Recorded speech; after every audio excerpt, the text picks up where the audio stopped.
اللهم صل على محمد وعلى آل محمد كما صليت على إبراهيم وعلى آل إبراهيم إنك حميد مجيد. اللهم بارك على محمد وعلى آل محمد كما باركت على إبراهيم وعلى آل إبراهيم إنك حميد مجيد. أما بعد فإن خير الحديث كتاب الله وخير الهدي هدي محمد صلى الله عليه وسلم وشر الأمور محدثاتها وكل محدثة بدعة وكل بدعة ضلالة. يا أيها الذين آمنوا اتقوا الله حق تقاته ولا تموتن إلا وأنتم مسلمون. أعوذ بالله من الشيطان الرجيم. بسم الله الرحمن الرحيم. قل يا عبادي الذين أسرفوا على أنفسهم لا تقنطوا من رحمة الله إن الله يغفر الذنوب جميعا إنه هو الغفور الرحيم.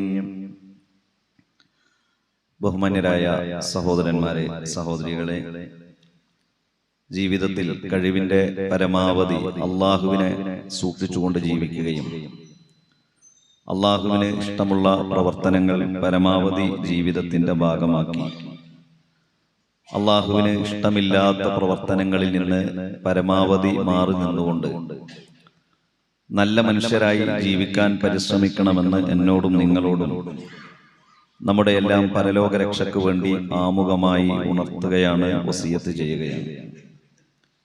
മരണപ്പെടുന്ന സമയത്ത് ലാ ഇലാഹ ഇല്ലല്ലാ എന്ന കലിമത്തു തൗഹീദ് ഉച്ചരിച്ചുകൊണ്ട് മരിക്കാനുള്ള സൗഭാഗ്യം റഹ്മാനും റഹീമുമായ റബ്ബ് നമുക്കെല്ലാവർക്കും പ്രദാനം ചെയ്യുമാറാകട്ടെ. അള്ളാഹുവിന്റെ അപാരമായ അനുഗ്രഹത്താൽ വിശുദ്ധ റമദാനിലേക്ക് എത്തിപ്പെടാനും റമദാനിലെ വ്രതമനുഷ്ഠിക്കാനും നമുക്ക് സാധിച്ചു എന്നത് വലിയ ഭാഗ്യമാണ്. നമ്മെ സംബന്ധിച്ചിടത്തോളം ഈ റമദാനിൽ പരമാവധി അള്ളാഹുവിങ്കലേക്ക് അടുക്കാനും വിശുദ്ധ ഖുർആൻ പാരായണത്തിനും പ്രാർത്ഥനക്കും നന്മക്കുമൊക്കെ സമയം കണ്ടെത്തുന്നു എന്നത് അള്ളാഹു നമ്മിൽ നിന്ന് ഏറെ ഇഷ്ടപ്പെടുന്ന ഒന്നാണ്. റമദാനിൽ ഏറ്റവും കൂടുതൽ വിശ്വാസികൾ എന്ന നിലക്ക് നാം ശ്രദ്ധിക്കേണ്ടത് നിരന്തരമായി നമ്മുടെ നാവിലൂടെ വരുന്ന, നമ്മുടെ മനസ്സും നമ്മുടെ ചിന്തയും കൂടിച്ചേരുന്ന നമ്മുടെ പ്രാർത്ഥനകളാണ്. കേവലം എന്തെങ്കിലും ഉച്ചരിക്കുന്നു എന്നതിനപ്പുറം നാം പറയുന്ന കാര്യങ്ങളെക്കുറിച്ച് നല്ല ധാരണയോടുകൂടി നമ്മുടെ മനസ്സിൽ തട്ടി മനസ്സറിഞ്ഞ് ഏകാഗ്രമായ മനസ്സിലൂടെ അള്ളാഹുവിനോട് പ്രാർത്ഥിക്കാൻ സമയം കണ്ടെത്തേണ്ട മാസമാണ് വിശുദ്ധ റമദാൻ. മനുഷ്യരെന്ന നിലക്ക് നമ്മുടെ ജീവിതത്തിൽ അറിഞ്ഞുകൊണ്ട് തെറ്റാണ് എന്ന് മനസ്സിലാക്കിക്കൊണ്ട് നാം ചെയ്ത ചില തിന്മകളുണ്ടാകും. നന്മകളൊക്കെ ഒരുപാട് സ്ഥലങ്ങളിൽ പല ആളുകളും പറഞ്ഞിട്ടുണ്ടാകാം. പക്ഷേ ആ നന്മയുടെ ഭാഗമാകാൻ നമുക്ക് കഴിയാതെ അബദ്ധവശാൽ ചെയ്തു പോയ പാപങ്ങൾ ഉണ്ടാകാം. അറിയാതെ നമ്മുടെ ജീവിതത്തിൽ സംഭവിച്ചു പോയ തെറ്റുകുറ്റങ്ങൾ ഉണ്ടാകാം. ഇതെല്ലാം ഓർത്തെടുത്തുകൊണ്ട് ആവർത്തിച്ചാവർത്തിച്ച് അല്ലാഹുവേ ഇതൊക്കെ എന്നിൽ നിന്ന് സംഭവിച്ചതാണ്, എന്റെ വിവരമില്ലായ്മ കൊണ്ടാണ്, സാഹചര്യവും സന്ദർഭവും അങ്ങനെ ആയിപ്പോയതാണ്, അതുകൊണ്ട് റബ്ബേ എനിക്ക് നീ ഇത് പുറത്തു തരണം റബ്ബേ എന്ന് ആവർത്തിച്ചാവർത്തിച്ച് അല്ലാഹുവിനോട് പ്രാർത്ഥിക്കേണ്ട മാസമാണ് വിശുദ്ധ റമദാൻ. നമ്മൾ നമ്മുടെ മനസ്സിൽ തട്ടി ആവർത്തിച്ചാവർത്തിച്ച് അസ്തഗ്ഫിറുല്ലാഹ്, അല്ലാഹുവേ എനിക്ക് നീ പുറത്തു തരണം റബ്ബേ എന്ന് മനസ്സിൽ തട്ടി ഒരുപാട് പ്രാവശ്യം നാം ആവർത്തിച്ചു പറഞ്ഞാൽ അറിയാതെ നമ്മുടെ കണ്ണിലൂടെ കണ്ണുനീര് വരും. യാതൊരു സംശയവുമില്ല, നമ്മുടെ മനസ്സിലൂടെ നമ്മുടെ കണ്ണിലൂടെ കണ്ണുനീര് വരും. നമ്മുടെ പാപത്തെക്കുറിച്ച് നമ്മൾ ഓർക്കണം, നമ്മുടെ പോരായ്മകളെ കുറിച്ച് നമ്മൾ ആലോചിക്കണം. എന്നിട്ട് നമ്മൾ 1 2 പ്രാവശ്യമല്ല, അള്ളാഹുവിന്റെ പ്രവാചകൻ ഒരു ദിവസം 100-ലധികം പ്രാവശ്യം അസ്തഗ്ഫിറുല്ലാ എന്ന് അള്ളാഹുവിനോട് എല്ലാ ദിവസവും പറഞ്ഞിരുന്നു എന്നാണ്. അപ്പൊ നമ്മൾ റമദാനിൽ എത്ര പ്രാവശ്യം പറയണം? അതിനുള്ള സമയം ഈ റമദാനിൽ നാം കണ്ടെത്തുക എന്നത് വളരെ പ്രധാനപ്പെട്ടതാണ്. അതിനാണ് തൗബ എന്ന് പറയുന്നത്. തൗബ എന്നാൽ അർറുജൂഇ ഇലല്ലാഹി തആല വ തറക്കൽ മഅസിയ എന്നാണ്. തൗബ എന്നാൽ റുജൂഅൻ, മടക്കമാണ്. നാം പോകുന്ന വഴി ശരിയല്ല എന്ന് മനസ്സിലാക്കി ശരിയായ വഴിയിലേക്കുള്ള സഞ്ചാരമാണ് തൗബ. നാം പോകുന്ന വഴി ശരിയാണോ എന്ന് നമ്മൾ ആലോചിച്ചു നോക്കുക. റമദാനിന് മുൻപ് നാം സഞ്ചരിച്ചിരുന്ന എല്ലാ വഴികളെക്കുറിച്ചും നമ്മുടെ ജീവിതത്തിന്റെ എല്ലാ മാർഗങ്ങളെക്കുറിച്ചും നമ്മെ അള്ളാഹു വിചാരണ ചെയ്യുന്ന സമയത്ത് അള്ളാഹുവിന്റെ അടുക്കൽ നമുക്ക് സംസാരിച്ച് പിടിച്ചു നിൽക്കാൻ കഴിയുന്ന ഒരു വഴിയായിരുന്നോ നമ്മുടേത് എന്ന് നമ്മൾ ആലോചിച്ചു നോക്കുക. അങ്ങനെ നാം സ്വയം ആലോചിച്ചു നോക്കുമ്പോൾ ചില വഴികളൊന്നും എന്റേത് ശരിയല്ല എന്ന് ബോധ്യപ്പെട്ടു കഴിഞ്ഞാൽ പിന്നെ ഏതാണ് ശരിയായ വഴി? ആ വഴിയിലൂടെ ഞാൻ സഞ്ചരിക്കേണ്ടതുണ്ട്. അതല്ലെങ്കിൽ ഇനി മുതൽ റബ്ബേ ഞാൻ സഞ്ചരിക്കും എന്ന ദൃഢപ്രതിജ്ഞയാണ് തൗബയുടെ 1ാമത്തെ മാനദണ്ഡം. ഞാൻ ഇനി നന്മയിൽ സഞ്ചരിക്കുമെന്ന ദൃഢപ്രതിജ്ഞ നാം എടുത്തു കഴിഞ്ഞാൽ അല്ലാഹു സുബ്ഹാനഹു വ തആല നമ്മുടെ പാപങ്ങൾ പുറത്തു തരും. നമ്മൾ ആലോചിച്ചു നോക്കൂ, നമ്മെ സംബന്ധിച്ചിടത്തോളം നാം ചെയ്ത ഒരു തെറ്റ്, ഒരു കുറ്റം ഈ ലോകത്തൊരു മനുഷ്യനോട് നാം പറയേണ്ടതില്ല എന്നത് ഈ മതം നമുക്ക് നൽകുന്ന ഒരു അഭിമാന ബോധമാണ്. ഒരു മനുഷ്യനോട് പറയണ്ട, ഒരു പുരോഹിതനോട് പറയണ്ട, ഒരു ഖാദിയോട് പറയണ്ട, ഒരു നേതാവിനോട് പറയണ്ട. നേരിട്ടുകൊണ്ട് രഹസ്യമായി അള്ളാഹുവിനോട് പറഞ്ഞാൽ അല്ലാഹു സുബ്ഹാനഹു വ തആല നമ്മെ ശുദ്ധീകരിക്കും. അള്ളാഹുവിന്റെ കോടതിയിൽ ആരാണ് ആദ്യമായി സ്വർഗത്തിലേക്ക് പോകുന്നവർ എന്ന് നമുക്കറിയില്ല.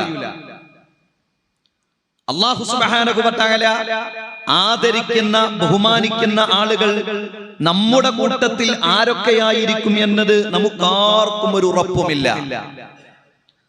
അതുകൊണ്ട് തന്നെയാണ് ഇസ്ലാം പറഞ്ഞത് മനുഷ്യൻ വിലയിരുത്തേണ്ടതില്ല എന്ന്. മനുഷ്യർ വിലയിരുത്തേണ്ടതില്ല. നാം നമ്മുടെ ജീവിതത്തെക്കുറിച്ച് നല്ല ശ്രദ്ധയും ജാഗ്രതയുമുള്ള ആളുകളായി അള്ളാഹുവിങ്കലേക്ക് അടുക്കാനുള്ള ഒരു മനസ്സ് നമുക്കുണ്ടോ? നമ്മുടെ മനസ്സിന് ഒരു നൈർമല്യം, നമ്മുടെ മനസ്സിന് ഒരു നല്ല അവസ്ഥാവിശേഷം കൈവന്നിട്ടുണ്ടോ? എന്റെ റബ്ബിനോട് എനിക്ക് പ്രാർത്ഥിക്കണം, ഞാൻ ചെയ്ത പാപങ്ങളെല്ലാം എന്റെ റബ്ബിനോട് എനിക്ക് പറയണം, എന്റെ ആവശ്യങ്ങളെല്ലാം എന്റെ റബ്ബിനോട് എനിക്ക് ആത്മാർത്ഥമായി പറയണം. കടമ കഴിക്കാനല്ല, വളരെ ആത്മാർത്ഥമായി. നമുക്ക് മലയാളത്തിൽ പ്രാർത്ഥിക്കാം, അറബിയിൽ പ്രാർത്ഥിക്കാം, നമ്മുടെ മനസ്സിൽ വിചാരിച്ചുകൊണ്ട് പ്രാർത്ഥിക്കാം. നിങ്ങൾ ആലോചിച്ചു നോക്കൂ, ഈ മതം നമുക്ക് തന്ന ആനുകൂല്യം. നമ്മൾ നമ്മുടെ മനസ്സിൽ തട്ടിക്കൊണ്ട് അള്ളാഹുവിനോട് പ്രാർത്ഥനകളും പാപമോചന പ്രാർത്ഥനകളും നടത്തുവാൻ അള്ളാഹു നമ്മെ പ്രേരിപ്പിക്കുകയാണ്. അള്ളാഹു സുബ്ഹാനഹു വ തആല പറയുന്നത്, ഖുൽ യാ ഇബാദിയല്ലദീന അസ്റഫു അലാ അൻഫുസിഹിം ലാ തഖ്നതൂ മിൻ റഹ്മത്തില്ലാഹ്. ഖുൽ, നബിയെ നീ ജനങ്ങൾക്ക് പറഞ്ഞു കൊടുക്കണം. എന്താണ് പറഞ്ഞു കൊടുക്കേണ്ടത്? യാ ഇബാദിയല്ലദീന അസ്റഫു അലാ അൻഫുസിഹിം, സ്വന്തത്തോട് ധാരാളം തെറ്റ് ചെയ്ത എന്റെ പ്രിയപ്പെട്ട ദാസാ. അതാണ് യാ ഇബാദി, എന്റെ പ്രിയപ്പെട്ട അടിമേ. അതാണ് ഇബാദി, എന്റെ അടിമേ. ആരെ വിളിക്കുന്നത്? അല്ലാഹ് നമ്മെ വിളിക്കുകയാണ്. അതാണ് അള്ളാഹുവിന്റെ കാരുണ്യം. ഒരുപാട് തെറ്റുകൾ, അള്ളാഹുവിന് ഇഷ്ടമില്ലാത്ത കാര്യങ്ങൾ, അള്ളാഹു വിലക്കിയ കാര്യങ്ങൾ, നിഷിദ്ധമായ കാര്യങ്ങൾ, ഇതൊക്കെ ചെയ്ത മനുഷ്യനെ റബ്ബ് വിളിക്കുന്നത് എന്റെ പ്രിയപ്പെട്ട അടിമേ എന്നാണ്. അതാണ് അള്ളാഹുവിന്റെ റഹ്മത്ത്. ഒരു മുതലാളിയോട് ഒരു തൊഴിലാളി എന്തെങ്കിലും ചെയ്താൽ എങ്ങനെയായിരിക്കും ആ കമ്പനിയിൽ നിന്നൊരു മുതലാളി തൊഴിലാളിയെ പുറത്താക്കുക? അതാണ് നമുക്ക് അള്ളാഹു പകത്ത് നൽകിയ കാരുണ്യത്തിന്റെ ചെറിയ ഒരംശം. നമുക്കതിന് കഴിയൂല, പക്ഷെ അള്ളാഹ്ക്ക് അതിന് കഴിയും. എന്നിട്ട് അള്ളാഹു പറയുന്നത് അസ്റഫു അലാ അൻഫുസിഹിം. എന്താണ് ഇസ്റാഫ് എന്ന് പറഞ്ഞാൽ? കുലു വസ്റബു വലാ തുസ്രിഫു എന്നൊക്കെ പറഞ്ഞാ നിങ്ങൾ തിന്നോളൂ കുടിച്ചോളൂ, അമിതമാകരുത്. അപ്പൊ ഖുൽ യാ ഇബാദിയല്ലദീന അസ്റഫു അലാ അൻഫുസിഹിം, സ്വന്തത്തോട് ഒരു തെറ്റല്ല, രണ്ട് തെറ്റല്ല, ഒരുപാട് തെറ്റുകളല്ല, തെറ്റുകളുടെ ധാരാളിത്തം കൊണ്ട് ജീവിക്കുന്ന പ്രിയപ്പെട്ട എന്റെ അടിമേ. അപ്പൊ എത്ര വലിയ കുറ്റവാളിയെയാണ് അള്ളാഹു അഭിസംബോധന ചെയ്യുന്നത്. എത്ര തെറ്റുകൾ ജീവിതത്തിന്റെ ഭാഗമാക്കിയവരെയാണ് അഭിസംബോധന ചെയ്യുന്നത്. അപ്പൊ അങ്ങനെയൊക്കെ അഭിസംബോധന ചെയ്യുമ്പോ മനുഷ്യർ എന്ന നിലക്ക് നമ്മുടെ മനസ്സിലൊരു വിചാരം ഉണ്ടാവും, പടച്ചോനെ ഞാൻ ചെയ്തതൊക്കെ എന്റെ റബ്ബ് എനിക്ക് പുറത്തു തരുമോ? അപ്പൊ അള്ളാഹു ആദ്യം തന്നെ പ്രാർത്ഥിക്കാനല്ല പറയുന്നത്, നമ്മുടെ മനോഭാവത്തെ മാറ്റാൻ. മനോഭാവത്തെ മാറ്റിയിട്ടില്ലെങ്കിൽ നമുക്ക് ആത്മാർത്ഥമായി അസ്തഗ്ഫിറുല്ലാഹ് എന്ന് പറയാൻ കഴിയില്ല. നമ്മളെന്താ വിചാരിക്കുള്ളൂ അറിയോ? അസ്തഗ്ഫിറുല്ലാഹ് എന്ന് കുറെ പറഞ്ഞു നോക്കുക, സ്വീകരിക്കണേ സ്വീകരിക്കട്ടെ, സ്വീകരിച്ചിട്ടില്ലേ സ്വീകരിക്കണ്ടെന്ന് വിചാരിക്കും. അവിടെ മനോഭാവത്തെ മാറ്റാണ് റബ്ബ്. ലാ തഖ്നതു മിൻ റഹ്മത്തില്ലാഹ്, അല്ലാഹുവിന്റെ കാരുണ്യത്തെ തൊട്ട് നിങ്ങൾക്ക് യാതൊരു നിരാശയും വേണ്ട കേട്ടോ, ഒരു നിരാശയും വേണ്ട. എന്നിട്ട് അല്ലാഹ് പറയുന്നത് എന്താണെന്നറിയോ? ഇന്നല്ലാഹ യഗ്ഫിറു ദുനൂബ ജമീഅൻ, ഇന്നല്ലാഹ യഗ്ഫിറു ദുനൂബ ജമീഅൻ, നിങ്ങൾ ചെയ്ത മുഴുവൻ പാപങ്ങളും അല്ലാഹു സുബ്ഹാനഹു വ തആല നിങ്ങൾക്ക് പുറത്തു തരും. ഇന്നഹു ഹുവൽ ഗഫൂറുർ റഹീം, ആ അല്ലാഹു പാപങ്ങൾ പൊറുക്കുന്നവനാണ്, മനുഷ്യരോട് കരുണ കാണിക്കുന്നവനാണ്. ഈ ആയത്ത് നമ്മൾ ഓർക്കണം. എന്നിട്ട് നാം നമ്മെ ശുദ്ധീകരിക്കണം. നാം ചെയ്ത പാപങ്ങളെല്ലാം റബ്ബിനോട് വളരെ ആത്മാർത്ഥമായി പറയുക എന്നതാണ് ഈ റമദാനിലൂടെ നാം നേടിയെടുക്കേണ്ടത്. എല്ലാം അള്ളാഹു പുറത്തു തരും. അപ്പോൾ ഒരു മനുഷ്യൻ ഒരു പിഞ്ചു കുഞ്ഞിനെ പോലെ അള്ളാഹു ഒരു മനുഷ്യനെ സൃഷ്ടിക്കുമ്പോൾ സന്നിവേശിപ്പിക്കുന്ന അവന്റെ മനസ്സുണ്ട്, ഹൃദയമുണ്ട്, ചിന്തയുണ്ട്. അതെത്ര ശുദ്ധമാണ്! അവന്റെ ഹൃദയം തെറ്റ് ചെയ്യാത്ത ഹൃദയമാണ്. അതുപോലെ റമദാൻ അവസാനിക്കുമ്പോൾ അള്ളാഹു നമ്മുടെ ഹൃദയത്തെയാക്കും, ഒരു പാപവും ഇല്ലാത്ത മനുഷ്യനാക്കി തീർക്കും. അതിനാണ് റമദാൻ. അതാണ് റമദാൻ എന്ന പദത്തിന്റെ അർത്ഥം കരിച്ചു കളയുക എന്നാണ്. കംപ്ലീറ്റ് അള്ളാഹു നമ്മുടെ പാപങ്ങൾ പൊറുക്കും. വല്ലദീന ഇദാ ഫഅലു ഫാഹിശതൻ ഔ ളലമു അൻഫുസഹും, അല്ലാഹു വേറൊരു ആയത്തിലൂടെ പറയാ, വല്ലദീന ഇദാ ഫഅലു ഫാഹിശതൻ, വൃത്തികെട്ട കാര്യങ്ങൾ ചെയ്ത മനുഷ്യന്മാർ, ഔ ളലമു അൻഫുസഹും, സ്വന്തത്തോട് തെറ്റ് ചെയ്യുന്നവർ. തെറ്റിനെ എപ്പോഴും അല്ലാഹു അങ്ങനെയാണ് പരിചയപ്പെടുത്തുക. തെറ്റ് ചെയ്യുന്നത് ആരോടാ? സ്വന്തത്തോടാണ്. ആത്മഹത്യക്ക് വേണ്ടി പോകുന്ന ഒരു മനുഷ്യൻ എന്താ വിചാരിക്കുക? ഞാൻ മരിച്ചു കഴിഞ്ഞാൽ എന്റെ ഭാര്യ ഒന്ന് അനുഭവിക്കട്ടെ, ഞാൻ മരിച്ചു കഴിഞ്ഞാൽ എന്റെ ഭർത്താവ് ഒന്ന് അനുഭവിക്കട്ടെ, ഞാൻ മരിച്ചു കഴിഞ്ഞാൽ, ഞാൻ ആത്മഹത്യ ചെയ്താൽ എന്റെ മാതാപിതാക്കളൊന്ന് അനുഭവിക്കട്ടെ. അത് വെറും വിചാരമാണ്. ഒരു 4 ദിവസം കഴിഞ്ഞാൽ എല്ലാവരും മറക്കന്നെ ചെയ്യും. തെറ്റിനെ ഇസ്ലാം പഠിപ്പിക്കുന്നത് സ്വന്തത്തോടാണ്. അങ്ങനെ ഉണ്ടല്ലോ, ഒന്ന് അനുഭവിക്കട്ടെ, ഒന്ന് പഠിക്കട്ടെ. ആരനുഭവിക്കട്ടെ? ആര് പഠിക്കട്ടെ? അള്ളാഹുവിന് വേണ്ടി തഹ്മീദ് അർപ്പിക്കാൻ എത്ര മാലാകമാരുണ്ട്. അള്ളാഹുവിന്റെ അർശിന് യാതൊന്നും സംഭവിക്കൂല. തെറ്റിനെ ഇസ്ലാം പഠിപ്പിക്കുന്നത് സ്വന്തത്തോടാണ്. ഒരു വേണ്ടാത്തരം ചെയ്താൽ സ്വന്തത്തോട് ഒരു തെറ്റ് ചെയ്തു, വ്യഭിചരിച്ചാൽ സ്വന്തത്തോട്, പലിശയുമായി ബന്ധപ്പെട്ടാൽ സ്വന്തത്തോട്, കളവ് നടത്തിയാൽ സ്വന്തത്തോട്, എല്ലാം അവനവനോടുള്ളതാണ്.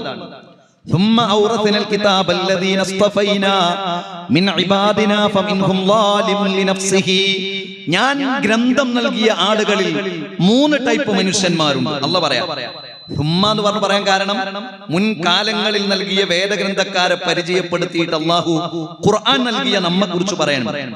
ഔറത്തിനൽ കിതാബല്ലദീന ഇസ്തഫൈനാ മിൻ ഇബാദിനാ, എന്റെ അടിമകളിൽ 3 ടൈപ്പ് ആളുകളുണ്ട്. ഒന്ന് വാലിമുൻ ലിനഫ്സിഹി, സ്വന്തത്തോട് തെറ്റ് ചെയ്യുന്നവർ.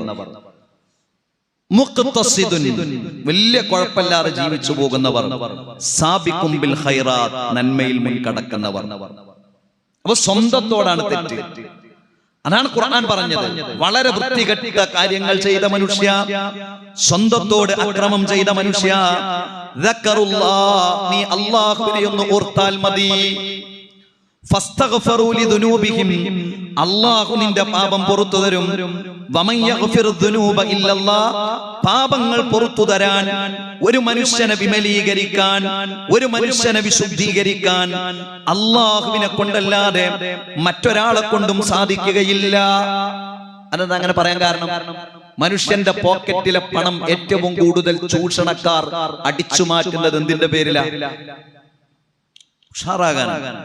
പല കേന്ദ്രങ്ങളും തെരഞ്ഞു മനുഷ്യന്മാർ ഒരാവേശം കൂടുമ്പോ യാത്ര പോകുന്നത് എന്തിനാ? എന്തെങ്കിലുമൊക്കെ എവിടെങ്കിലും ഒന്ന് കൊടുത്താലും വേണ്ടിയില്ല. ഇല്ല, ഏതെങ്കിലുമൊക്കെ ഇടയാളന്മാർ ഇല്ല. അള്ളാഹുവിനോട് നേരിട്ട് പറയാ, വേറെ ആരുടെയും ആവശ്യമില്ല, അള്ളാഹു പുറത്തു തരും. പക്ഷെ ഒരു ഡിമാൻഡ് ഉണ്ട്. വലം യുസിറു അലാ മാ ഫഅലു വഹും യഅലമൂൻ, ഒരിക്കലും അള്ളാഹുവിനോട് അസ്തഗ്ഫിറുല്ലാഹ് എന്ന് പറയുമ്പോൾ ആ പാപത്തിൽ ഉറച്ചു നിന്നുകൊണ്ട് അള്ളാഹുവിനോട് പറയരുത്. നമ്മുടെ മനസ്സിലേക്ക് വരണം, പടച്ചോനെ ഇനി എന്റെ ജീവിതത്തിൽ ഇങ്ങനൊന്നും സംഭവിക്കൂല. അത് പറയുമ്പോൾ ആ പറച്ചിൽ 99% അല്ല, 100% ആത്മാർത്ഥമാകണം. ഒരു പക്ഷേ ജീവിതത്തിൽ പിന്നെയും അങ്ങനെ സംഭവിക്കാം. പക്ഷെ അതപ്പം നമ്മുടെ മനസ്സിലുണ്ടാകരുത്. നമ്മൾ ക്ലിയർ ആകാൻ, ശരിയാകുകയാണ്, നന്നാകുകയാണ്.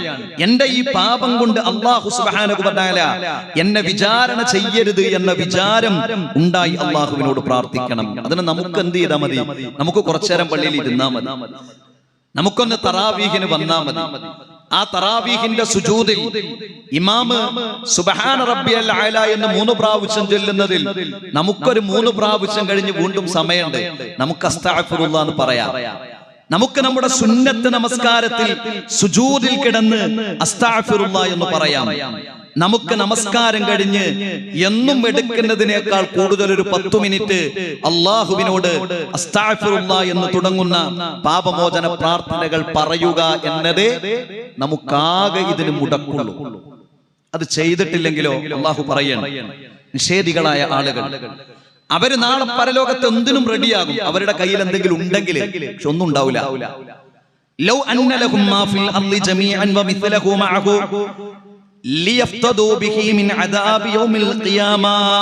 നാളെ പരലോകത്ത് മനുഷ്യന്മാർ വിചാരിക്കും, ഈ ഭൂമിയിലുള്ളത് മുഴുവൻ എന്റേതാണെങ്കിൽ, പിന്നെ അത്രയും എന്റേതാണെങ്കിലും ഞാൻ അതൊക്കെ നൽകി ഈ നരകത്തിൽ നിന്ന് രക്ഷപ്പെടാനുള്ള മോചന ദ്രവ്യമായി എന്റേതെല്ലാം ഞാൻ നൽകും എന്ന് മനുഷ്യൻ വിചാരിക്കുന്ന സമയമാണ്.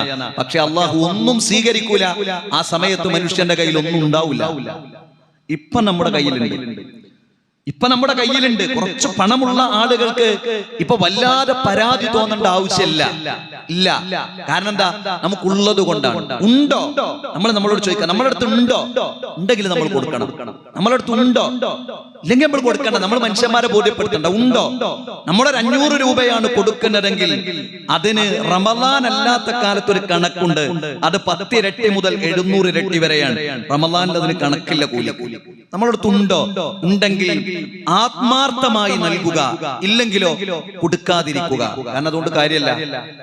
നമുക്ക് കാര്യം കിട്ടണം നമ്മുടെ ഒരു അമല് കൊണ്ട്, നമ്മുടെ ഒരു പ്രവർത്തനം കൊണ്ട് നമുക്ക് ലാഭമുണ്ടാകുക എന്നത് വളരെ പ്രധാനപ്പെട്ടതാണ്. നാളെ മനുഷ്യൻ വിചാരിക്കും, ഈ ലോകത്തുള്ളത് മുഴുവൻ തന്നാലും അല്ലാഹുവേ ഈ നരകത്തിൽ നിന്ന് എന്നെ ഒന്ന് രക്ഷപ്പെടുത്തുമോ എന്ന് മനുഷ്യർ ചോദിക്കുമെന്നാണ്. പ്രിയപ്പെട്ടവരെ, ഇപ്പോൾ നമ്മൾ റബ്ബിനോട് ഇങ്ങനെ മനസ്സിൽ തട്ടി ദുആ ചെയ്യുന്നത്, പ്രാർത്ഥിക്കുന്നത്, പാപമോചന പ്രാർത്ഥനകൾ നടത്തുന്നത്, അല്ലാഹുമ്മ അഗ്ഫിർലി വർഹംനി വജ്ബുർനി വഹ്ദിനി വആഫിനി വർസുഖ്നി. നമ്മൾ പറയുന്നതാണ് നിസ്കാരത്തിൽ. ഇപ്പൊ സുന്നത്ത് നിസ്കരിച്ചപ്പോൾ നമ്മൾ പറഞ്ഞു, ഇനി നമ്മൾ ഇൻഷാ അല്ലാഹ് പറയും, അല്ലാഹുമ്മ അഗ്ഫിർലി, പടച്ചവനെ എനിക്ക് നീ പുറത്തു തരണം റബ്ബേ, വർഹംനി, എന്നോട് നീ കാരുണ്യം കാണിക്കണം റബ്ബേ, അല്ലാഹുവേ എന്റെ അടുത്ത് സംഭവിച്ച ചെറിയ ചെറിയ തെറ്റുകൾ, കുറ്റങ്ങൾ, പോരായ്മകൾ നീ പരിഹരിക്കണം റബ്ബേ. വഹ്ദിനി എന്നെ നീ സന്മാർഗത്തിലാക്കണം റബ്ബേ.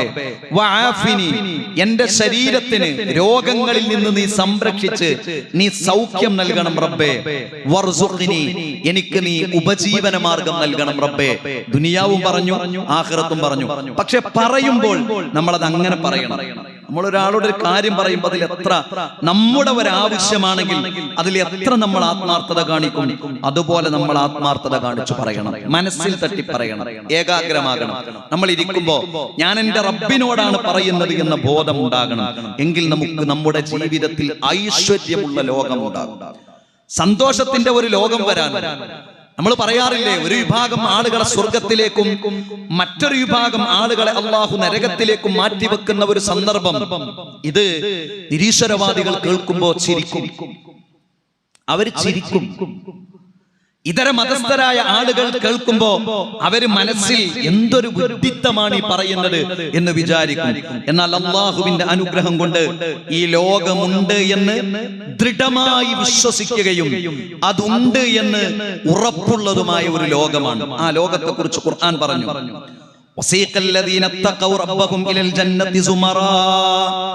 മനുഷ്യന്മാർ ഇങ്ങനെ സംഘം സംഘമായി അള്ളാഹുവിങ്കലേക്ക് ഇങ്ങനെ വരുന്ന ഒരു സന്ദർഭം. ഹത്താ ഇദാ ജാഊഹാ, അങ്ങനെ ആ മനുഷ്യന്മാർ സ്വർഗത്തിന്റെ അടുത്തെത്തുമ്പോൾ, സുമർ എന്ന് പറഞ്ഞ ഖുർആനിലെ ഒരു സൂറത്തിന്റെ പേരാ, സൂറത്തു സുമർ. സംഘം എന്നാണ് അതിന്റെ അർത്ഥം. സംഘങ്ങളായി ഇങ്ങനെ വരും. അതിൽ മരിച്ചുപോയ കുടുംബം, നമുക്ക് വേണ്ടപ്പെട്ടവർ, നമ്മുടെ സുഹൃത്തുക്കൾ, നമുക്കറിയുന്നവർ എല്ലാവരും ആ സംഘത്തിൽ ഉണ്ടാകണം എന്നതാണ് നമ്മുടെ ആഗ്രഹം. സംഘങ്ങളായി വരുമ്പോ ആ സ്വർഗത്തിന്റെ വാതിലുകൾ അള്ളാഹു തുറന്നു കൊടുക്കും. ഒരു വാതിലല്ല, 8 വാതിലുകൾ സ്വർഗത്തിനും. എല്ലാ വാതിലുകളും അള്ളാഹുവിന്റെ മാലാകമാർ തുറന്നു വെച്ചു കൊടുക്കും. അതിന്റെ കാവൽക്കാരായ മലക്കുകൾ പറയും, സലാമുൻ അലൈക്കും, നിങ്ങൾക്ക് സമാധാനം. സലാമുൻ അലൈക്കും ത്വബ്തും, അള്ളാഹു നിങ്ങളെ ഇഷ്ടപ്പെട്ടിരിക്കുന്നു. അള്ളാഹു നിങ്ങളെ ഇഷ്ടപ്പെട്ടിരിക്കുന്നു. ഫദ്ഖുലൂഹാ ഖാലിദീൻ, ഈ സ്വർഗത്തിൽ നിങ്ങൾ ശാശ്വതരായി കൊള്ളുക. അതാണ് നമ്മുടെ ആഗ്രഹം. നമ്മൾ മാത്രല്ല, നമ്മുടെ സംഘത്തിൽ നമ്മുടെ മാതാപിതാക്കൾ ഉണ്ടാകണം, നമ്മുടെ സഹോദരങ്ങൾ ഉണ്ടാകണം, നമ്മുടെ സഹോദരികൾ ഉണ്ടാകണം, നമ്മുടെ ഭാര്യമാർ ഉണ്ടാകണം, നമ്മുടെ മക്കൾ ഉണ്ടാകണം, നമ്മുടെ സുഹൃത്തുക്കൾ ഉണ്ടാകണം. ഇവിടെ മാത്രം നമുക്ക് സംഘം കൂടി കമ്പനി അടിച്ച് രസവും ചിരിയും കളിയും ഉണ്ടായാൽ പോരാ. ആ സംഘത്തിൽ എല്ലാവരും ഉണ്ടാകണം. നമുക്ക് ശാന്തതയും സമാധാനവും അല്ലാഹു പ്രദാനം ചെയ്യുമെന്നാണ്. ജന്നാത്തു അദ്ൻ യദ്ഖുലൂനഹാ, ആ സ്വർഗത്തിലേക്ക് അല്ലാഹു മനുഷ്യരെ പ്രവേശിപ്പിക്കും. ആരെ? വമൻ സ്വലഹ മിൻ ആബാഇഹിം, നല്ല ഉപ്പമാരെ, വഅസ്വാജിഹിം, അവരുടെ ഇണകളെ, വദുരിയാതിഹിം, അവരുടെ മക്കളെ. എല്ലാരും നമുക്ക് വേണം. ഒരാളായിട്ട് പറ്റുമോ? കുടുംബത്തിൽ നിന്ന് 4-5 ആളുകളെ വെട്ടിക്കൊല്ലുന്ന ഒരു മകൻ നമ്മുടെ കുടുംബത്തിൽ ഉണ്ടാകുക എന്ന് പറഞ്ഞാൽ നമുക്ക് എത്ര സങ്കടമാണ്. എങ്ങനെയാണ് ഒരു ഉമ്മ അത് സഹിക്കുക? എങ്ങനെയാണ് ഒരു ബാപ്പ അത് സഹിക്കുക? എന്താ കാരണം? ലഹരിയാണ് കാരണം. അധിക പ്രശ്നങ്ങളുടെയും നാരായ വേര് ലഹരിയാണ്. അപ്പൊ നമ്മുടെ മക്കളെ നമ്മൾ എത്ര ശ്രദ്ധിക്കണം, നമ്മൾ എത്ര കരുതണം. നമ്മൾ കടയിൽ നിന്നൊരു ചെടിച്ചട്ടിയും ചെടിയും വാങ്ങി ആ ചെടിച്ചട്ടിയിൽ ഒരു ചെടി വളർത്താൻ, ഒരു ഭംഗിയുള്ള ഒരു ഇലയുണ്ടാകാൻ നാം ശ്രമിക്കുന്ന ഒരു ശ്രമവും അധ്വാനവും നമ്മുടെ മക്കളുടെ കാര്യത്തിൽ നമുക്കുണ്ടോ എന്ന് നമ്മൾ ആലോചിക്കണം. ഒരു ചെടി വളർത്താൻ രാവിലെ പോയി നോക്കുന്നു, നനക്കുന്നു, കാണുന്നു, ആസ്വദിക്കുന്നു. ഒരു ചെടി. മക്കളോ എത്ര ടൈം കൊടുക്കുന്നുണ്ട് നമ്മൾ നമ്മുടെ മക്കൾക്ക്? എത്ര സമയം ഇരിക്കുന്നുണ്ട്? എത്ര സമയം സംസാരിക്കുന്നുണ്ട്? ഒരാവശ്യമില്ലെങ്കിലും ഒരു കൊല്ലത്തിൽ മഗ്‌രിബിന് മുൻപ്, മഗ്‌രിബിന് ശേഷം, നിസ്കാരം കഴിഞ്ഞ ഉടനെ 365 ദിവസത്തിൽ രാത്രി നേരത്തെ വീട്ടിലെത്തുന്നത്ര ഉപ്പമാരുണ്ട് എന്നൊക്കെ നമ്മളൊന്ന് ഒഴിഞ്ഞിരുന്ന് ആലോചിച്ചു നോക്കുക.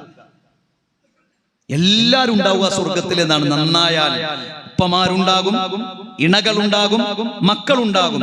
വൽ മലായികത്തു യദ്ഖുലൂന അലൈഹിം മിൻ കുല്ലി ബാബ്, എല്ലാ സ്വർഗത്തിന്റെ കവാടങ്ങളിലും അല്ലാഹുവിന്റെ മാലാഖമാരുണ്ടാകും.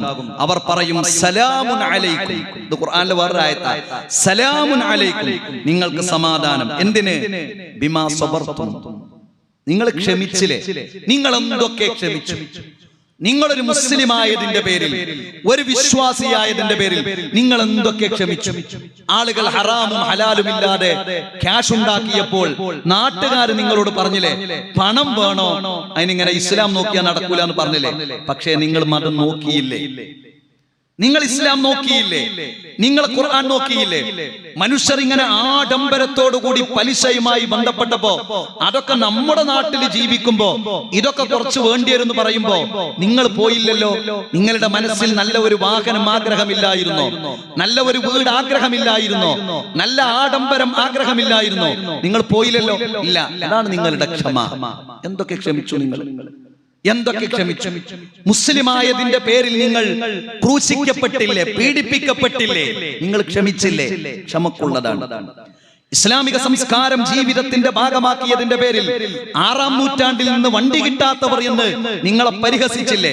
പരിഹസിച്ചു. നിങ്ങൾ ക്ഷമിച്ചതിനാണ് നിങ്ങൾക്ക് ഈ സ്വർഗം. എത്ര അനുഗ്രഹീതമാണ് ഈ സ്വർഗം എന്ന് അല്ലാഹു സുബ്ഹാനഹു വ തആല പറയും എന്നാണ്. പ്രിയപ്പെട്ടവരെ, റമളാനിൽ നമ്മെ വിമലീകരിക്കാൻ, നമ്മെ വിശുദ്ധീകരിക്കാൻ നമ്മൾ സമയം കണ്ടെത്തണം. വളരെ പ്രധാനപ്പെട്ടതാണ്. അല്ലാഹുവുമായി ബന്ധപ്പെട്ടതൊക്കെ റബ്ബിനോട് പറയുക. മനുഷ്യരുമായി ബന്ധപ്പെട്ടതോ വഇൻ കാനത ഫീ ഹഖ്ഖിൽ മഖ്ലൂഖി തുഹല്ലിലു മിൻ സാഹിബിഹാ, മനുഷ്യരുമായി ബന്ധപ്പെട്ടതാണെങ്കിൽ മനുഷ്യരോട് നമ്മൾ പറഞ്ഞു തീർക്കണം. വയകൂനു ദാലിക ബിറദ്ദിഹാ ഇലൈഹി, പണമാണോ തിരിച്ചു കൊടുക്കണം. വയതുലുബുൽ മുസാമഹത്തു മിൻഹു, മാപ്പ് തരേണ്ടതാണോ മാപ്പ് ചോദിക്കണം. മറ്റൊരാളുടെ പണം പോക്കറ്റിലിട്ട് അത് തിരിച്ചു കൊടുക്കാതെ വളവും കൗശലവും കാട്ടി അല്ലാഹുവേ എനിക്ക് പുറത്തു തരണമേ എന്ന് പറയുമ്പോ അപ്പുറത്തൊരാൾ വേറെ അല്ലാഹുവോട് പ്രാർത്ഥിക്കുന്നുണ്ട്.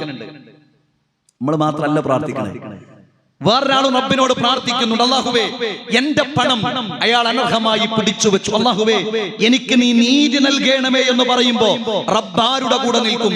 അല്ലാഹു നീതിയുടെ കൂടെ നിൽക്കും. പണമാണോ കൊടുക്കാനുള്ളത് തിരിച്ചു കൊടുക്കണം. അത് തന്നവന്റെ ഹക്കാണ്, അവകാശമാണ്.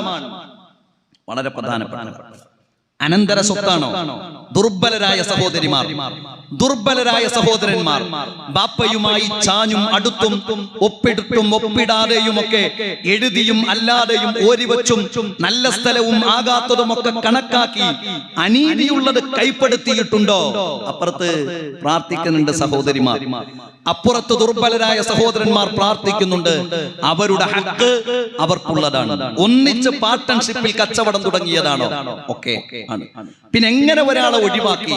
യുക്തിയോടുകൂടി ഒഴിവാക്കി, കൗശലത്തോടുകൂടി ഒഴിവാക്കി, നൈസിൽ സൈഡാക്കി.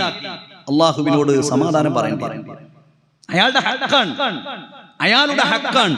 ഓരോന്നും അനധികൃതമായ സമ്പാദനം, അത് പൊതു സ്വത്താണെങ്കിലും ഗവൺമെന്റിന്റേതാണെങ്കിലും ഏതും നമുക്കർഹതപ്പെട്ടതാണ് അല്ലാത്തതാണോ അത് ഒരിക്കലും നമുക്ക് കൈവശപ്പെടുത്താൻ പറ്റില്ല. മറ്റുള്ളവരുടെ അഭിമാനം, അഭിമാനമാണ്. ഭർത്താവിനെ വഞ്ചിച്ചവർ, ഭാര്യയെ വഞ്ചിച്ചവർ, ഭർത്താവിന്റെ മുഴുവൻ പണവും 2-3 വർഷം പ്രവാസ ലോകത്ത് നിന്ന് അനുഭവിച്ച് മറ്റൊരു ചെറുപ്പക്കാരന്റെ കൂടെ ഭർത്താവ് അറിയാതെ ജീവിതം പങ്കിട്ടവളാണോ? റബ്ബിനോട് സമാധാനം പറയേണ്ടി വരും. മാന്യമായി ജീവിച്ച, ഭർത്താവിന് വേണ്ടി മാത്രം എല്ലാ ആഗ്രഹങ്ങളുമായി ജീവിച്ച ഒരു ഭാര്യ അവളെ വഞ്ചിച്ച ഭർത്താവാണോ? അള്ളാഹുവിനോട് സമാധാനം പറയേണ്ടി വരും.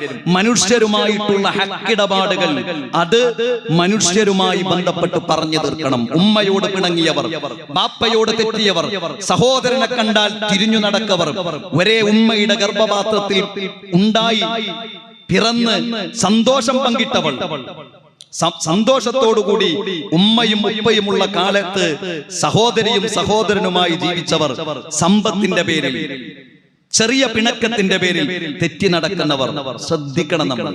അതാണ് ക്ഷമ എന്ന് പറഞ്ഞത്. ആ ക്ഷമക്കാണ് അല്ലാഹു സുബ്ഹാനഹു വ തആല നമുക്ക് സ്വർഗ്ഗം നൽകുക. പ്രിയപ്പെട്ടവരെ, നമ്മുടെ തൗബ അല്ലാഹു സ്വീകരിക്കുന്ന സമയം ഇന്നല്ലാഹ യഖ്ബലു തൗബത്തിൽ അബ്ദ് മാ ലം യുഗർഗിർ.